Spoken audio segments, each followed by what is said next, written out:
We all know it when we feel it. That quiet pull towards someone.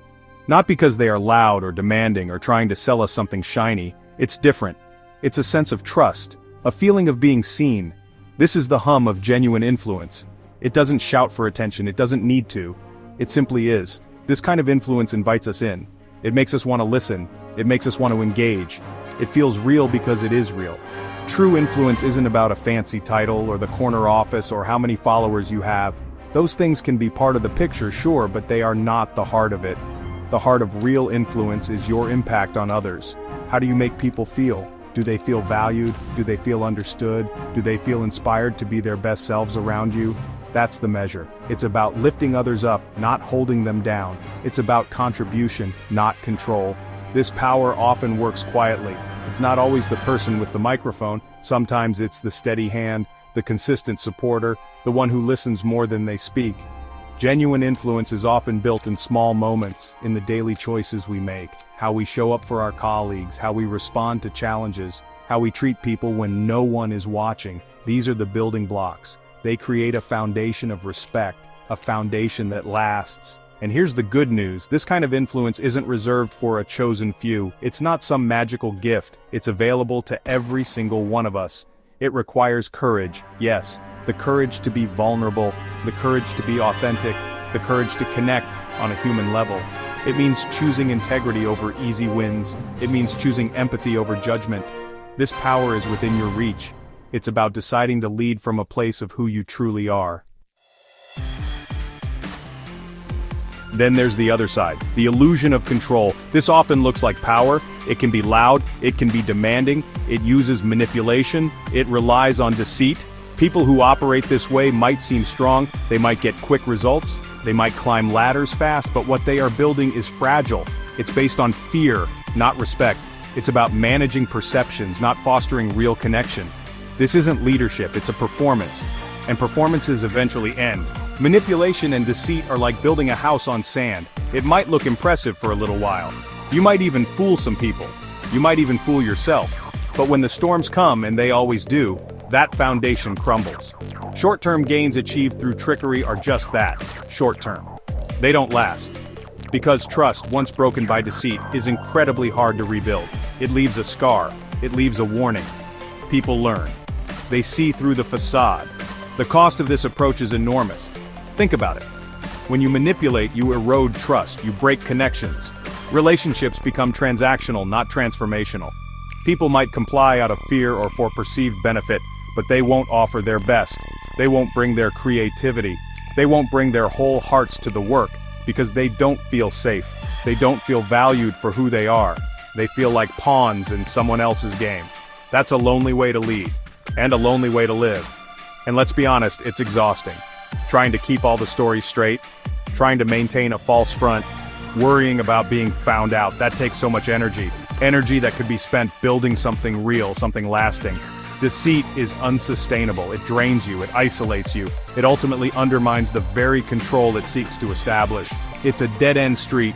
True power, true influence doesn't need to resort to such tactics. It finds its strength elsewhere.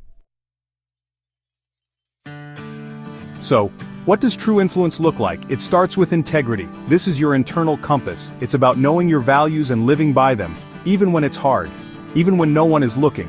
Integrity means your actions align with your words. People can count on you to do what's right, not what's easy or popular or self-serving. This consistency builds a bedrock of trust. It tells people, you are safe with me, I am reliable. That is incredibly powerful.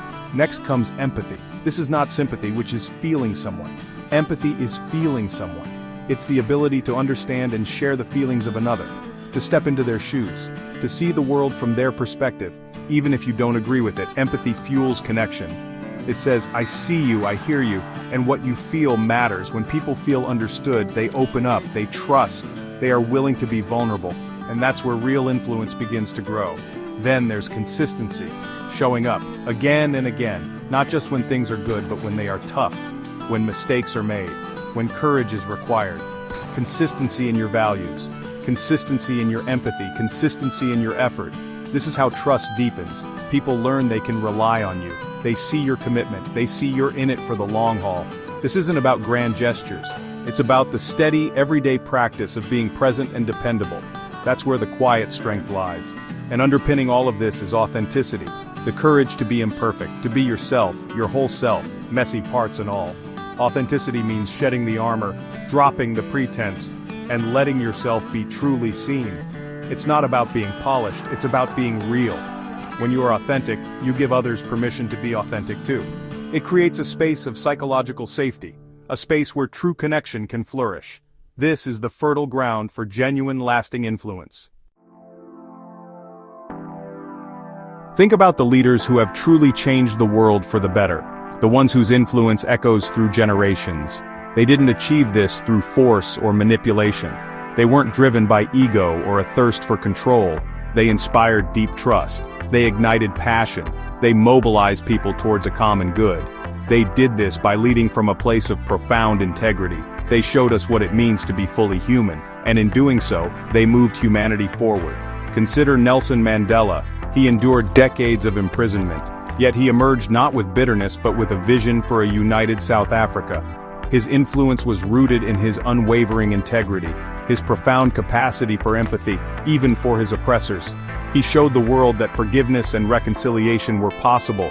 He didn't command respect through power, he earned it through his character, his consistency in fighting for justice. His authenticity shone through, inspiring millions to believe in a better future. Or think of Mahatma Gandhi. He led a nation to independence not with weapons, but with peaceful resistance. His influence was built on a foundation of unshakable moral principles. His commitment to truth, nonviolence, and simplicity was absolute. He lived his values consistently, authentically. He connected with people on the deepest level. He showed them their own strength. He didn't just talk about change, he embodied it. His life was his message. And that message continues to resonate powerfully. In the end, manipulation and deceit might offer fleeting victories. They might create a temporary illusion of power, but they are unsustainable. They crumble under scrutiny. They wither in the light of truth. Genuine influence, however, is different. It is built on the solid rock of integrity. It is nurtured by empathy. It is strengthened by consistency, and it is made real through authenticity. This kind of influence endures. It withstands challenges. It inspires lasting change. It is truly an unstoppable force for good in the world.